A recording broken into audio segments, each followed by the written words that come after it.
নমস্কার বন্ধুরা, SB academic সেন্টারের প্রত্যেকটা ছাত্রছাত্রীকে স্বাগত। আজকে আমি মাধ্যমিকে তোমাদের স্কুল থেকে যে বইটা দিয়েছে পর্ষদের বই, সেই পর্ষদের বইটা সলভ করিয়ে দিচ্ছি। আজকে আমি দুটো সেট সলভ করবো, সেট 15 এবং সেট 16, লাস্টের দুটো সেট। আর তোমরা ভিডিওটা সম্পূর্ণভাবে দেখবে। যাদের কাছে বইটা নেই তারা স্ক্রিনশট লিখে মেরে নেবে, নাহলে মুখস্থ করে নেবে, লিখে নেবে, ঠিক আছে। যাই হোক, আর আমাদের যে ফেসবুক পেজ আছে সেই ফেসবুক পেজকে প্লিজ তোমরা অবশ্যই ফলো করবে এবং সমস্ত বন্ধুদের মতো শেয়ার করবে। তাহলে আলোচনা করা যাক 225 নম্বর পেজের ঠিক নিচের দিকে কি বলেছে দেখা যাক। তো দেখতেই পাচ্ছ সেট 15 থেকে যে প্রশ্নটা দেওয়া আছে, দেখো প্রথম প্রশ্ন কি বলেছে, বহির্জাত প্রক্রিয়া হলো। তো দেখো বহির্জাত প্রক্রিয়া হলো ধীর প্রক্রিয়া, তাই তো। পরের প্রশ্ন কী বলেছে, মরু অঞ্চলে কম দৈর্ঘ্যের শুষ্ক নদী খাতকে ওয়াদি বলে। 1.3-তে ওজোন স্তর দেখা যায় স্ট্র্যাটোস্ফিয়ারে। 1.4-এ শীতকালে বৃষ্টিপাতের পরিমাণ সবথেকে বেশি হয় ভূমধ্যসাগরে জলবায়ু অঞ্চলে। 1.5-এ পৃথিবীর বৃহত্তম মগ্নচড়া হলো গ্র্যান্ড ব্যাংক। 1.6-এ কোনো স্থানে মুখ্য জ্বর গৌণ জ্বরের মধ্যে প্রকৃত ব্যবধান 12 ঘন্টার বেশি। 1.7-এ একটি বিষাক্ত বজ্রের উদাহরণ হলো সীসা। 1.8-এ ভারতের যতগুলি রাজ্যের উপর দিয়ে কর্কটক্রান্তি রেখা বিস্তৃত হয়েছে, অ্যান্সার হবে 8টি। 1.9-এ নাগার্জুন সাগর পরিকল্পনা যে নদীর পর গড়ে উঠছে, অ্যান্সার হবে কৃষ্ণা। 1.10 কোলেরি হ্রদ যে রাজ্যে অবস্থিত, অন্ধ্রপ্রদেশ। 1.11 কালবৈশাখী যেদিকে যে মাসে আসে, উত্তর পশ্চিম দিক থেকে কিন্তু কালবৈশাখী কিন্তু আসে, ঠিক আছে। কী বলছে বুঝতে পারছো? চলো পরের প্রশ্ন কী বলেছে ফটাফট করে দেখাচ্ছি। আমাদের পরের প্রশ্ন বলেছে যে 1.12 খারিফ শস্যের উদাহরণ ক্যান্সার বা আউশ ধান। 1.13 রৌরকেল্লা ইস্পাত কারখানাটি যে নদীর পর গড়ে উঠছে, অ্যান্সার হবে ব্রাহ্মণী।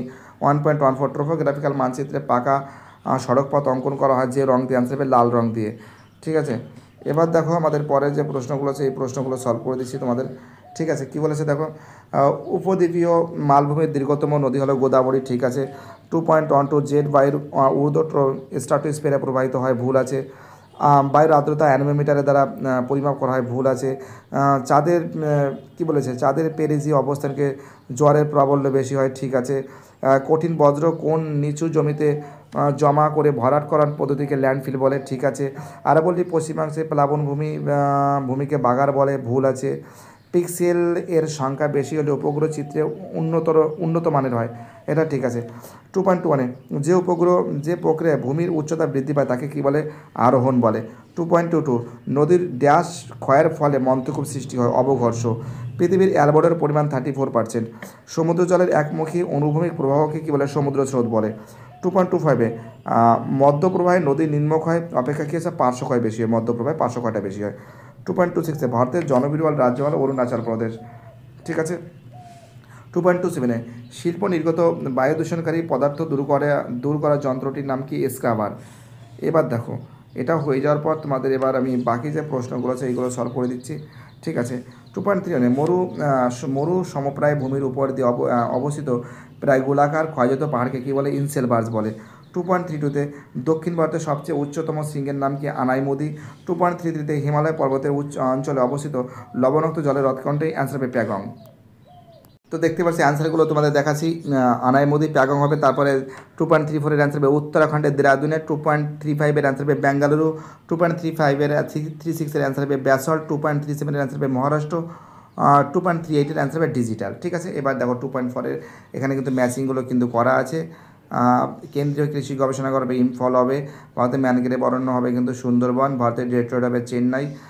বন্দরভিত্তিক লৌহ ইস্পাত কেন্দ্র হবে বিশাখাপত্তনম, ঠিক আছে। এগুলো সলভ করা আছে, জাস্ট তোমাদের অ্যান্সারগুলো দেওয়া হয়েছে, ঠিক আছে। কারণ এই পেজটা কিন্তু ছবিটা তোলা হয়নি, এই জন্য মুশকিল হয়ে দাঁড়িয়েছে। যাই হোক, কোনো সমস্যা নেই, তোমরা মার্ক করে নেবে।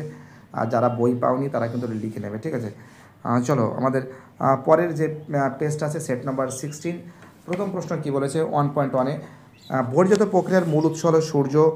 1.2 পৃথিবীর উচ্চতম জলপ্রপাত সান্টো অ্যাঞ্জেল। 1.3 সম্পৃক্ত বায়ুর আপেক্ষিক আর্দ্রতা 100%। 1.4 পৃথিবীর সর্বাধিক উষ্ণ আর্দ্র জলবায়ু হলো, অ্যান্সার হবে নিরক্ষীয় জলবায়ু। 1.5 সমুদ্র প্রবল ভরা কোটাল দেখা যায় অমাবস্যা তিথিতে। 1.6 সমুদ্র স্রোত সৃষ্টির প্রধান কারণ হলো নিয়ত জলবায়ু।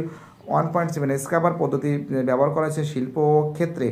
1.8 সমগ্র দাক্ষিণাত্য মালভূমির সর্বোচ্চ শৃঙ্গ কোনটি, অ্যান্সার হবে আনাইমুদি। 1.9 ভারতের বৃহত্তম বহুমুখী নদী পরিকল্পনা অনুসারে ভাকান নাঙ্গাল পরিকল্পনা। 1.10 ভারতের মালভূমির অঞ্চলে স্বাভাবিক উদ্ভিদ হলো, অ্যান্সার হবে পর্ণমোচী উদ্ভিদ, ঠিক আছে। চলো পরের প্রশ্ন কী বলেছে 1.99 কার্পাস চাষের উপযোগী মৃত্তিকা হলো রেগুর মৃত্তিকা। 1.12 ভারতের মারুতি উদ্যোগে লিমিটেড কারখানাটি গড়ে উঠেছে গুরগাঁও। চলো পরের প্রশ্ন কী বলছে ভারতের সর্বাধিক জনঘনত্বপূর্ণ রাজ্য হলো বিহার। 1.14 অ্যান্সার হবে জরিপ বিভাগ। এবার দেখো কি বলেছে হিমশৈলের 1/9 অংশ জলের উপর ভাসে, এটা ঠিক আছে।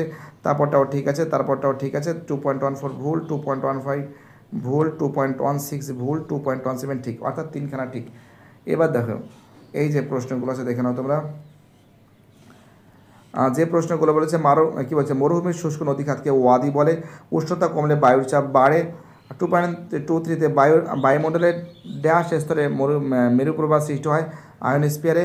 2.24 নিরক্ষীয় অঞ্চলের উষ্ণ সমুদ্র স্রোত অঞ্চলে ক্রান্তীয় উপক্রান্তীয় অঞ্চলের দিকে প্রভাবিত হয়। 2.25 বজ্রের ড্যাশ প্রক্রিয়া পচনশীল ও অপচনশীল বজ্রকে পৃথক করে পৃথকীকরণ। 2.26 পেট্রোরসায়ন শিল্পকে উদীয়মান শিল্প বলা হয়। 2.27 অ্যান্সার হবে মিথেন হবে। ঠিক আছে, কী হবে মিথেন হবে। এবার দেখো এই প্রশ্নগুলো দেখাচ্ছি, ফটাফট করে সলভ করে দিচ্ছি। ঠিক আছে, দেখো এখানে কী বলেছে 2.31 পৃথিবীর গভীরতম গিরিখাত কোনটি অ্যান্সার হবে নেপালের কালীগণ্ডকী গিরিখাত। ঠিক আছে। 2.32 ওজোন গ্যাসের ঘনত্ব কোন এককে মাপা হয় ডাবসন এককে। 2.33 কোন ঋতুতে হুগলি নদীতে সাঁড়াশি বাঁধ দেখা যায় বর্ষা ঋতুতে। 2.34 আরাবল্লী পর্বতের সর্বোচ্চ শৃঙ্গের নাম কি গুরু শিখর। 2.35 ভারতের কোন মৃত্তিকা শক্ত ইটের মতন গাঢ় লাল রঙের হয় অ্যান্সার হবে ল্যাটেরাইট। 2.36 ভারতের কোন রাজ্যে সর্বাধিক চা উৎপাদন হয় অসম রাজ্যে। 2.37 তথ্য জালের মাধ্যমে আধুনিক যোগাযোগ ব্যবস্থাকে কী বলে ইন্টারনেট বলে। 2.38 কোন মানচিত্রে সমোন্নতি রেখার সাহায্যে ভূপ্রাকৃতিক বোঝানো হয় ভূ বৈচিত্র্যসূচক মানচিত্র। তো দেখো ম্যাচিংটা দেখে নাও তোমরা। ম্যাচিংটা তুলা হবে অ্যান্সার হবে পশ্চিম হিমালয় হ্রদ। তো সরি তাল হবে, সরি তাল। জুম চাষ হবে এক সেকেন্ড, তাল হবে এক সেকেন্ড তাল হবে পশ্চিম হিমালয়ের হ্রদ আছে। আর জুম চাষ হবে আমাদের মৃত্তিকা ক্ষয় হবে। আর চিকমাগালুর হবে কফি গবেষণা কেন্দ্র। আর বারাণসী হবে ডিজেল রেল ইঞ্জিন। তো বুঝতেই পারছো খুব সুন্দর করে কিন্তু সলভ করে দিয়েছি। টোটাল তোমাদের লাস্ট যে সেট ছিল সেটাও কিন্তু সলভ হয়ে গেছে। ভিডিওটি দেখার জন্য এসবি একাডেমিক সেন্টারের তরফ থেকে প্রত্যেকটা ছাত্রছাত্রীকে জানাই অসংখ্য ধন্যবাদ। সুস্থ থাকো, ভালো থাকো, চ্যানেলের সঙ্গে যুক্ত থাকো, এটাই আমার একান্ত অনুরোধ তোমাদের কাছে। আর বাকি যে সেটগুলো আছে সেই সেটগুলো খুব শীঘ্রই সলভ করে দেবো, ভয়ের কোনো কারণ নেই। এসবি একাডেমিক সেন্টার সবসময়ের জন্য তোমাদের সঙ্গে আশেপাশে আপদে বিপদে থাকবে। বাই টাটা, সবাই ভালো থাকবে।